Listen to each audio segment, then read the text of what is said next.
ராம் சரண் இவரோட ஆக்டிங்ல ரிலீஸ் ஆகியிருக்க படம் தான் பெட்டி. இந்த படத்தோட மூவி ரிவ்யூ தான் பார்க்க போறோம். இந்த படம் பேன் இந்தியா லெவல்ல ரிலீஸ் ஆயிருக்கு. இந்த படத்தை டைரக்டர் புஜ்ஜு பாபு சனா அப்படின்றவர் டைரக்ட் பண்ணியிருக்காரு. ஏ.ஆர். ரகுமான் இந்த படத்துக்கு மியூசிக் பண்ணியிருக்காரு.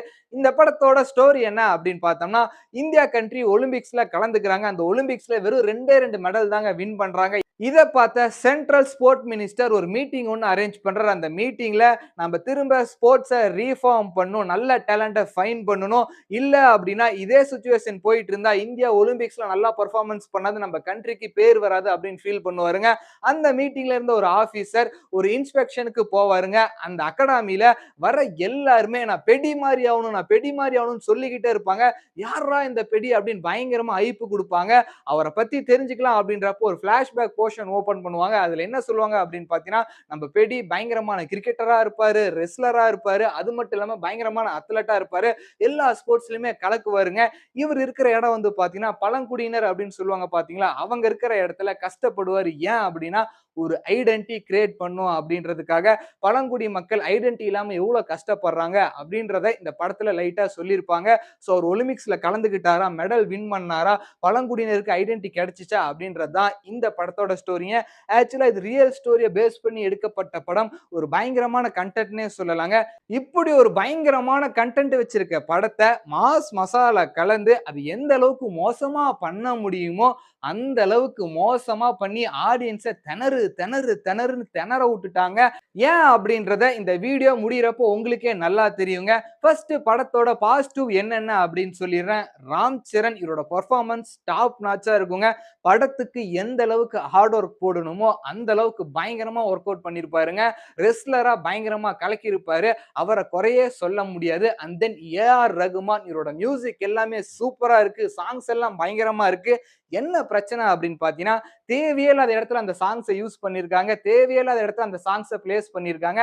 அது பண்ணாம இருந்திருந்தா இன்னுமே நல்லா இருந்திருக்கும். 3 இந்த படத்தோட சினிமோட்டோகிராஃபர் படத்தை பயங்கர கலர்ஃபுல்லா பிரம்மாண்டமா சூப்பரா காமிச்சிருக்காருங்க. அவர் போட்ட எஃபர்ட்டுக்குலாம் இந்த படத்தை வேற லெவல்ல கொண்டு போயிருக்கணும். ஆனா நிறைய மிஸ்டேக் பண்ணிட்டாங்க. என்ன அப்படின்னு பாத்தீங்கன்னா, படத்தோட ஃபர்ஸ்ட் ஹாஃப் 1.5 மணி நேரங்க. அவ்வளோ பெரிய ஃபர்ஸ்ட் ஹாஃபே தேவையில்லை. ஏன் அப்படின்னு பாத்தீங்கன்னா, நம்ம பெடி அப்படி பண்ணாரு, பெடி இப்படி பண்ணாருன்னு ஐப்புன்னு எக்கச்சக்க ஹைப்பை கிரியேட் பண்ணியிருக்காங்க. அவருக்கு அவ்வளவு ஹைப்லாம் தேவையில்லைங்க. ஒரு நார்மல் ஹீரோவா ஒரு ஆக்ட் பண்ணியிருந்தாவே இந்த படம் வேற லெவல்ல வந்திருக்கும். அதே மாதிரி அந்த பிளாஷ்பேக் அவரை பத்தி சொல்றாங்க பாத்தீங்களா, ராம் சரண் என்ன பண்ணாருன்ட்டு. அதுல வந்து பாத்தீங்கன்னா ஜான்வி கபூர் அவங்க படத்துக்கு தேவையே இல்லை. ஏன்னு பாத்தீங்கன்னா அவங்கள வெறும் கிளாமருக்காக யூஸ் பண்ணியிருக்காங்க. அந்த போர்ஷன்லாம் கட் பண்ணியிருந்தாவே படம் இன்னும் நல்லா வந்திருக்கும். செகண்ட் ஹாஃப் ஒரு இன்ட்ரெஸ்டிங்கான ஃபேக்ட்னே சொல்லலாங்க. அந்த ரெஸ்லரா வரதா இருக்கட்டும், படத்தோட ஸ்டோரியே வந்து பாத்தீங்கன்னா செகண்ட் ஹாஃப்ல தான் ஸ்டார்ட் ஆகுது. ஸோ செகண்ட் ஹாஃப் இருந்த அளவுக்கு ஃபர்ஸ்ட் ஹாஃப் இருந்திருந்தா இந்த படம் வேற லெவல்ல இருந்திருக்குங்க. பொதுவா ஸ்போர்ட்ஸ் மூவி அப்படின்னாவே ஒரு பயங்கர இன்ஸ்பிரேஷனா அட்மையரா இருக்கும். அது இது ரியல் லைஃபை பேஸ் பண்ணி எடுக்கப்பட்டது. பயங்கரமா இது வரும் அப்படின்னு எதிர்பார்க்கிறப்ப அந்த சாட்டிஸ்பிகேஷனே பார்க்குற ஆடியன்ஸ்க்கு வரலங்க.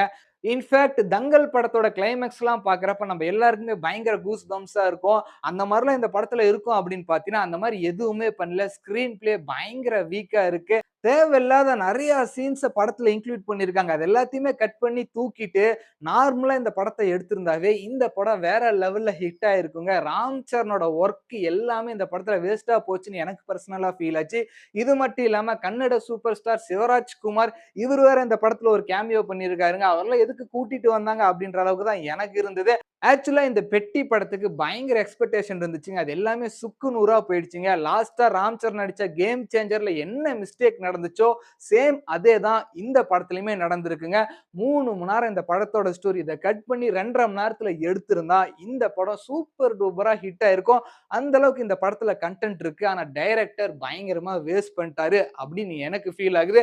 நீங்க இந்த பெட்டி படத்தை பார்த்திருந்தா உங்களுக்கு இதே மாதிரி ஃபீல் ஆகியிருந்தா இந்த வீடியோ கீழே ஒரு கமெண்ட் பண்ணுங்க. இந்த படத்துக்கு நீங்க எவ்வளவு ரேட்டிங் தருவீங்க 5க்கு அப்படின்றது இந்த வீடியோ கீழே கமெண்ட் பண்ணிருங்க. பட்